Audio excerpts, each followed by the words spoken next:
second a discovery is made, in every minute a revolution takes place.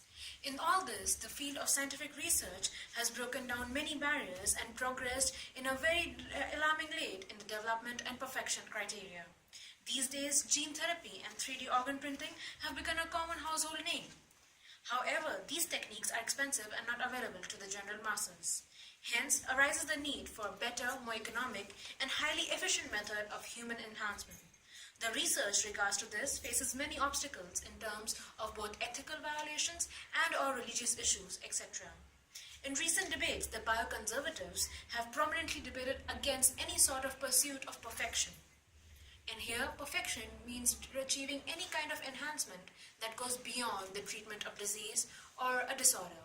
Here, we would like to mention about the designer baby concept. The concept of a designer baby is selecting or modifying the egg, sperm, or even embryo. As our technology stands, we are only at the point where we can select already fertilized embryos. The technique used for this is called amniocentesis, which involves inserting a needle into the womb of a pregnant woman and extracting amniotic fluid. The reason this is done is that amniotic fluid contains fetal cells which contain the DNA of the fetus. The cells are cultured and stained so that the chromosomes are visible, and they are then analysed for various features. The actual concept of a designer baby is still far, but the theory behind it is solid. For example, if researchers discovered which gene forms a protein responsible for the amount of muscle someone is genetically predisposed to have, it would be possible to make a child that had a higher chance of having high muscle mass. As appealing as the idea of having genetically enhanced and superior babies is, it is considered to go against nature.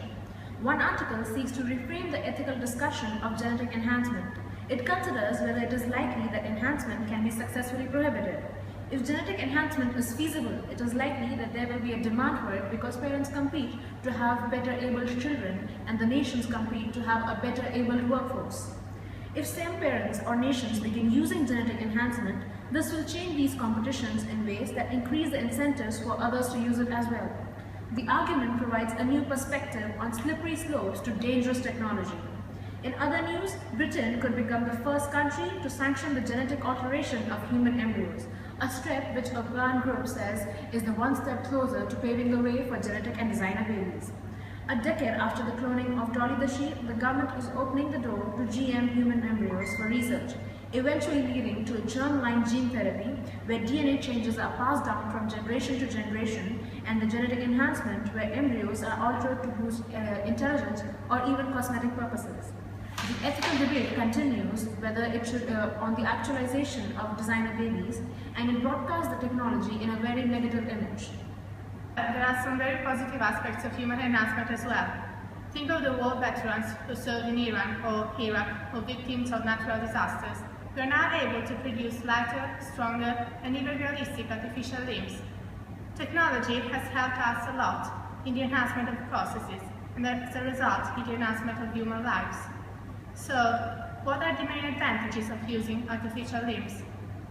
First, energy. Talking about artificial legs, it has been proved that if patients feel comfortable with their prosthesis, then they expend less energy when using these instead of their actual handicap situation. Second, mobility. Some people might not choose prosthetic legs, but rather prefer wheelchairs. However, some places are not suitable for people in wheelchairs, and therefore it seems much better to use artificial legs. Indeed, their major advantage is that they give independence. Third, psychological. According to the Amputee Coalition of America, amputees feel more comfortable with their prostheses because of their independence and ability to blend in with the crowd. However, it has been proved that people who choose not to wear them soon become frustrated. These days, using high-tech bioprinters, researchers have fabricated tiny interconnected fibres to serve as the mould for artificial blood vessels. Due to this development, in the future we will be able to print whole limbs that are as effective as natural ones, or maybe even more effective and enhanced.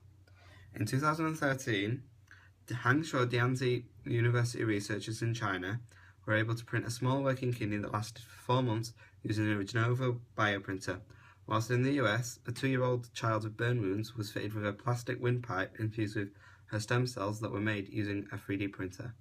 To conclude, we would like to state that enhancement in humans, genetics or otherwise, can lead to both positives and negatives. As for the question, how far can we go? The possibilities are endless, and we should keep in mind all aspects of development when thinking about enhancement.